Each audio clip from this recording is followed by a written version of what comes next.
சுதந்திர போராட்ட வீரர் அழகு முத்துக்கோனின் பிறந்தநாள் விழாவையொட்டி சென்னையில் உள்ள அவருடைய திருவுருவச் சிலைக்கு முதலமைச்சர் மு க ஸ்டாலின் மலர் தூவி மரியாதை செலுத்தினார்.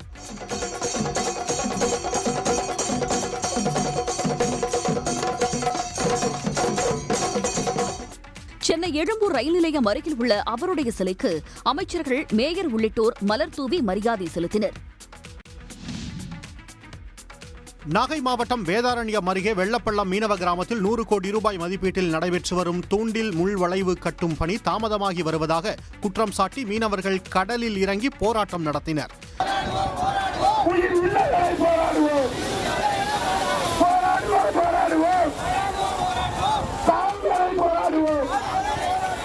கருப்பு கொடி ஏந்தி முழக்கமிட்ட மீனவர்கள் பின்னர் மாவட்ட ஆட்சியர் அலுவலக பேச்சுவார்த்தைக்காக கலைந்து சென்றனர். கடந்த 6 ஆண்டுகளுக்கு முன்பு துவங்கப்பட்ட மீன்பிடி துறைமுகம் 2 ஆண்டுகளாக எந்தவித பணியும் நடைபெறாமல் உள்ளது.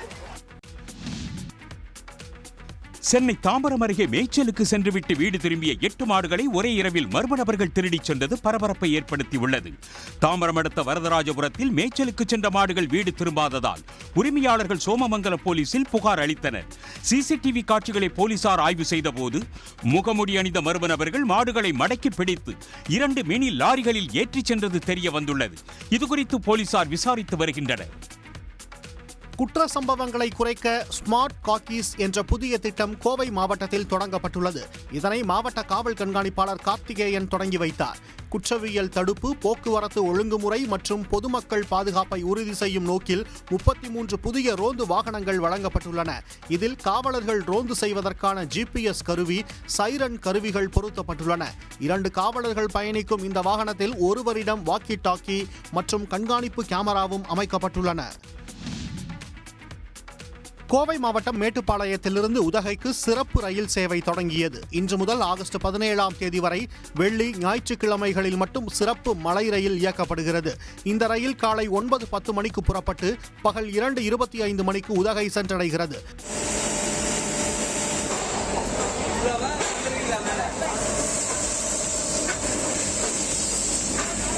இதேபோல் உதகையிலிருந்து மேட்டுப்பாளையத்துக்கு நாளை முதல் ஆகஸ்ட் 18ஆம் தேதி வரை சனி, திங்கட்கிழமைகளில் சிறப்பு மலை ரயில் இயக்கப்படுகிறது. இந்த ரயில் உதகையில் காலை 11:25 மணிக்கு புறப்பட்டு மாலை 4:20 மணிக்கு மேட்டுப்பாளையத்தை வந்தடையும்.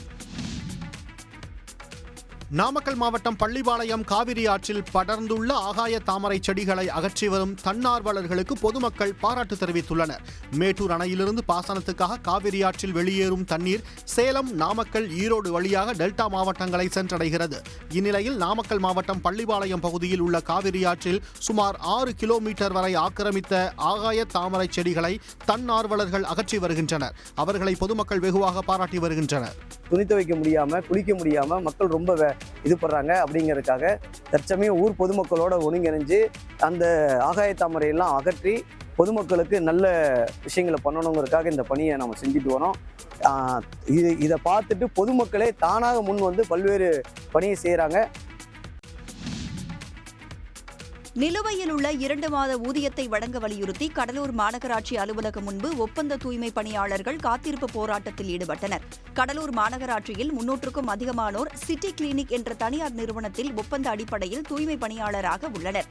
இந்த நிலையில் அவர்களுக்கு கடந்த 2 மாதங்களாக ஊதியம் வழங்கப்படவில்லை என்றும் இதனால் வாழ்வாதாரம் கடுமையாக பாதிக்கப்பட்டுள்ளதாக மாநகராட்சி அலுவலகம் முன்பு காத்திருப்பு போராட்டத்திலும் ஈடுபட்டனர். இந்த மாதம் 3ஆம் மாதம் போறதுக்கு இதுவரைக்கும் சம்பளம் வரல. நாங்க என்ன சாப்பிடுறதா, பச்சிகள் சம்பளம் இல்லாம எப்படி சார் நாங்க சாப்பிடுறது?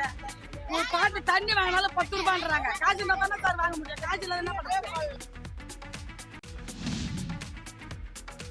ஆண்டுதோறும் ஜூலை மாதம் தென்படும் பக் மூன் இந்தியா முழுவதும் பிரகாசமாக காட்சியளித்தது.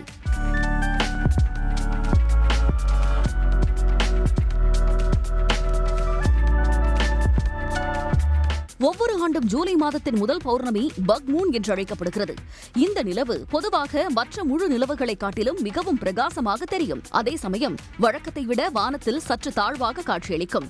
இந்த காலகட்டத்தில் ஆண்மான்கள் தங்களுடைய கொம்புகளை மீண்டும் வளர்க்க தொடங்கும் என்பதால் பூர்வீக அமெரிக்க பழங்குடியினர் பக் மூன் என்று பெயரிட்டனர். இடி மின்னலுடன் மழை பெய்யும் என்பதால் தண்டர் மூன் என்றும், சால்மன் மீன்கள் இடப்பெயர்வை தொடங்கி நீரோட்டத்துக்கு எதிராக நீந்துவதால் சால்மன் மூன் என்றும் அழைக்கப்படுகிறது.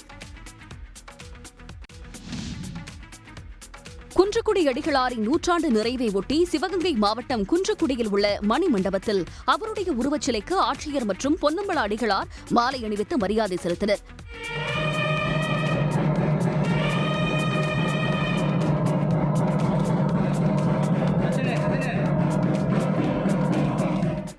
தாழ்த்தப்பட்ட மக்களை ஆலயத்தில் அனுமதிப்பது, சமஸ்கிருத வேத மந்திரங்களுக்கு பதில் தமிழில் வழிபாடு நடத்தியது, இந்தி எதிர்ப்பு போரில் பங்கெடுத்தது, தமிழ்நாடு சட்டப்பேரவை மேலவை உறுப்பினராகி மேலவையில் அனைத்து சாதியினரும் அர்ச்சகராக பேசியது உள்ளிட்ட செயல்களுக்காக குன்றக்குடி அடிகளார் என்றும் நினைவு கூறப்படுகிறார். உடனுக்குடன் செய்திகளை தெரிந்து கொள்ள சன் நியூஸ் பெல் ஐகானை கிளிக் பண்ணுங்க.